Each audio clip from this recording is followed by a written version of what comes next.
자, 정치인들끼리 소주 한잔 하는 거 뭐 그렇게 어려운 일이 아닐 것 같은데요. 문재인 의원 그리고 박지원 의원 지금 당권 경쟁을 하고 있는 이 두 분 누군가에게 소주 한 잔을 하고 싶다 이렇게 제안을 했다고 합니다. 근데 이런 답변이 나왔다고 하네요. 꼭 이 사람과 소주를 한 잔 하고 싶다 하시는 분은 있는지. 안철수 의원님이십니다. 제가 지난번에 그런 제안을 한번 드렸었는데 그 자리가 성사되지 못했던 적이 있거든요. 문재인 후보하고 소주를 한번 하면서 왜 대북 송금을 했는지 꼭 한번 물어보고 싶어요. 당시 당에서도 다 반대했고 장관도 다 반대했거든요. 그런데 왜 대북 송금 특검을 해가지고 남북관계를 망쳤는지 그 진솔한 그 마음을 꼭 한번 듣고 싶어요. 자, 김정환 기자. 네. 그 진솔한 마음을 듣고 싶다는데 네. 저게 그러다가 궁금해서 그런 건가요? 아니면 항의하려고 그러는 건가요? 저는 저런 마음으로 소주 한잔 하시다 두 분이 멱살 잡지 않을까 그런 걱정이 드는데요. 예. 아니 대북 송금 특검 때문에 남북 관계가 망쳐졌다기보다는 지금 현재 북한의 어떤 좀 일괄적이지 못한 정책 때문에 이 남북 관계 꽉 막혀 있다는 얘기도 좀 첨언하고 싶네요. 그렇군요. 자, 저기서 보면은 문재인 의원은 안철수 의원하고 소주를 한잔 하고 싶다고 하는데 그렇습니다. 이건 뭐 또 구애인가요? 아니면 어떤 정치적 제스처인가요? 근데 거기에 대해서 안철수 의원이 어떻게 얘기했는지가 궁금하지 않으세요? 예.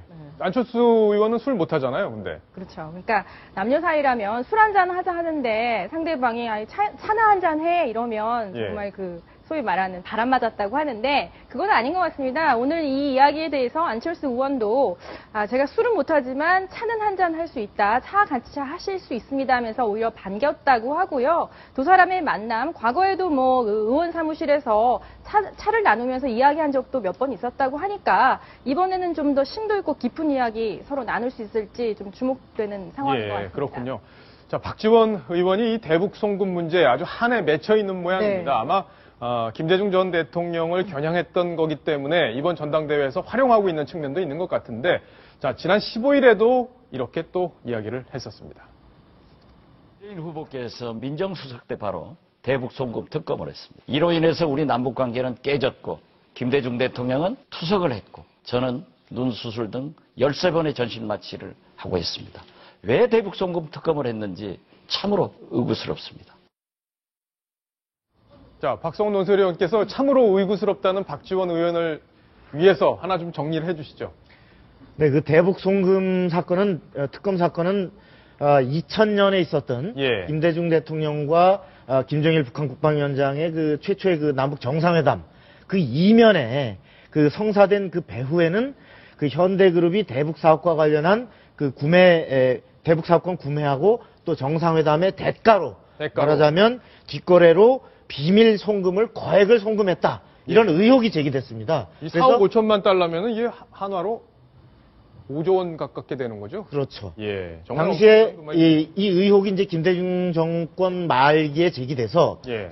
한나라당이 특검법을 제출했고, 근데 의외로 노무현 정부가 바로 이것을 거부권을 행사할 줄 알았는데, 네. 왜냐하면 같은 대북 정책을 승계한다 그랬었는데 의외로 노무현 대통령이 이걸 수용했습니다. 네. 특검법을 수용해서 특검이 실제 이루어졌어요. 예. 그래서 특검을 한 결과 바로 그 국정원 비밀 계좌를 통해서 그 현대 자금이 4억 5천만 달러가 여기에는 정부 지원금도 1억 달러가 포함되어 있습니다. 예. 이 거액이 북한에 말하자면 정상회담의 뒷거래 대가로 건네졌다라는 사실이 확인이 됐고, 이것으로 말미암아 박지원 전 비서실장 대통령 그 당시에 김대중 정부 말기에 비서실장이 구속이 됐습니다. 예. 그래서 구속이 됐고 실제로 이제 나중에 저 사건은 나중에 법원에서 무죄가 됐습니다만 다른 유관한 다른 사건으로 또 옥살이를 했는데 네. 바로 이제 이 지금 박지원 의원은 김대중 정권의 최대 본인들 주장에 따르면 최대 업적인 이것을 바로 깔아뭉갠 그 노무현 정부의 핵심 수석이 민정수석이 당시 적어서 소관했기 때문에 자신은 피해자고 김대중 정부도 피해자고 문재인 의원은 가해자다. 이런 구도로 호남 대의원들, 호남 당원들에게 지금 이제 호소를 하고 있는 거죠. 그렇군요. 예. 자, 이 앙금이 계속 될 것 같다는 생각이 듭니다. 자, 4억 5천만 달러가 5조 원이 아니라 약 5천억 원 정도 당시 금액이었네요. 자, 김정환 기자께 질문을 또 이어가겠습니다. 자, 지금 어제 문재인 의원이 그 발언 때문에 논란이 커졌었잖아요. 바로 호남 총리가 됐어야 한다 이 발언 때문에 충청도가 아주 발칵 뒤집어졌었는데 지금 문재인 의원이 오늘 입장을 또 내놨죠. 네, 결론적으로 얘기하면 이것에 대해서 비난의 날을 세우는 새누리당에 대해서 한마디로 적반하장이라는 재반박을 내놨습니다. 적반하장이다. 그렇습니다. 이유인 즉슨 보도자료를 내놨는데요. 저의 발언은 김무성 대표가 국민 대통합을 위해서 호남 출신 장관을 배출했어야 했다. 또 다음 총리는 호남 출신이 되기를 바란다라고 이야기하는 것과 도대체 무엇이 다르냐. 정치적인 공세 그만두라는 그런 취지의 보도자료를 내고 오늘 재반박에 적극적으로 나서고 있습니다. 그랬군요. 자, 박성원 논설위원. 네. 근데 좀 의아한 게 네. 어제 분명히 제가 귀로 들었던 게 네. 충청도 분들한테 마음에 상처를 줬으면 뭐 송구스럽게 생각한다 이런 얘기를 했잖아요. 네. 예. 근데 오늘 갑자기 톤이 바뀌었어요. 톤이 바뀌었다기보다는 이제 다시 해명인데, 예. 지금 그 발언으로 인해서 충청도 민심이 엄청 돌았었지 않겠습니까? 네. 충청도뿐만이 아니라 여타 지역들도 마찬가지인데, 바로 본인이, 여기 가서 과거에 부산 노무현 정부가 부산 대통령이 나왔는데, 왜 부산 사람들은 이걸 부산 정권을 받아주지 않느냐라고 얘기하고, 또 전당대회를 앞두고는 표 때문에 바로 호남 총리를 얘기하는, 여기 가서 이 말, 저기 가서 저 말 지역 감정을 부추기는 사람처럼 지금 몰리고 있는 상황에 대해서 해명을 한 것입니다. 그러니까 김무성 대표도 국민 대통합을 위해서 호남 출신 장관을 배출했어야 된다라고 하는데 내가 말한 것도 바로 그런 국민 대통합을 위해서지 내가 무슨 표몰이를 위해서 호남 사람들을 위해서 지역 감정을 부추긴 게 아니다라는 지금 이제 해명을 하고 있는 겁니다. 자, 지금 전당대회 기간이 아니고 또 문재인 의원이 호남에서 약세를 보이지 않고 있는 상황이라면 아마 이런 얘기들이 진정성 있게 들릴 수도 있을 텐데 지금 한참 호남표를 구애하는 상황이기 때문에 이런 오해들이, 논란들이 빚어지고 있는 게 아닌가 싶은데 자, 이동희 차장. 네. 고향이 충북 괴산이시죠? 예. 지금 아마 충청도가 지금 발칵 뒤집어졌다고 하는데 어떠세요? 예. 뭐 그 발언에 대해서 많은 분들이 이렇게 분노를 좀 표출하고 있는 건 사실인데요. 사실 저는 지금 박 앵커가 저한테 고향 이야기를 하는 것 자체도 꼭 유쾌하진 않습니다. 표정이 안 좋아지네요.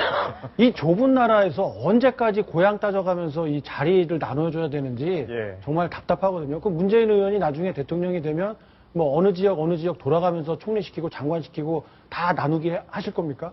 그거 아니잖아요.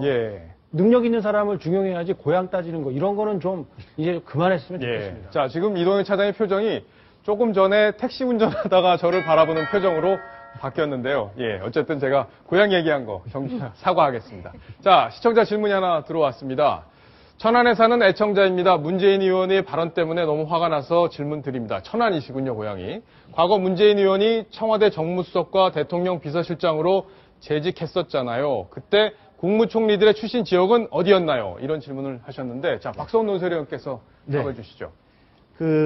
이제 노무현 정부 초대 총리인 고건 전 총리는 우리가 이제 흔히 서울로 이렇게 돼 있는데 선친인 고형곤 박사의 고향이 전북 군산입니다. 그래서 이제 고 총리는 말하자면 전북이라고 이렇게 넓게 뿌리로 보면은 그렇게 얘기할 수 있겠고, 그다음에 이해찬 총리의 경우는 잘 알다시피 충남 청양.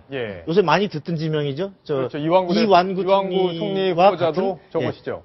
이완구 총리 후보자와 같은 충남 청양이고요. 그다음에 이제 한명숙 전 총리는 이북 출신, 평양에서 이제 평양 출생이고요. 임기 말을 채웠던 한덕수 전 총리는 전북 전주. 그래서 노무현 정부 때에도 호남에 기반해서 영남 대통령이 나왔던 노무현 정부 때에도 호남 출신 총리는 막판에 한덕수 총리 한 분이었다. 그러한 지적을 지금 이제 시청자가 하고 계신 것 같습니다. 자, 이게 질문 저희가 한 4시경에 저희가 오늘 주제를 뭘 다루겠다는 거를 이 카카오톡으로 다 친구분들에게 전해드리는데 질문이 한 4시 한 10분쯤 이 질문이 왔어요. 그래서 저희가 이렇게 찾아서 준비를 했는데 이분이 보니까 10개월간 마지막 10개월을 총리로 지내셨더라고요. 자, 이 논란이 앞으로도 계속될 것 같은데 논란 사항 저희가 또 면밀하게 챙겨드리겠습니다.